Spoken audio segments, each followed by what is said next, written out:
中华鹿港一个25岁外籍男子，疑似是疲劳驾驶，无注意到车前的状况，轿车是直接来冲撞到路边公庙的牌楼，甲牌楼弄一个起气倒气，搁对着轿车，加在驾驶无受伤，嘛无牵连到其他的人甲车。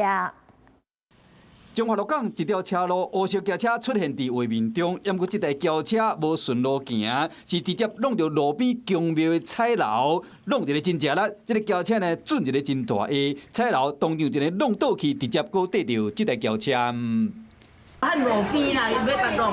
嘿，摆落喺路边吼。我喺活落吼，讲无困啦，无注意的头前状况下，十八年才做一届啊，吼啊，摆落就捡这弄掉。袂记系无人管我啦。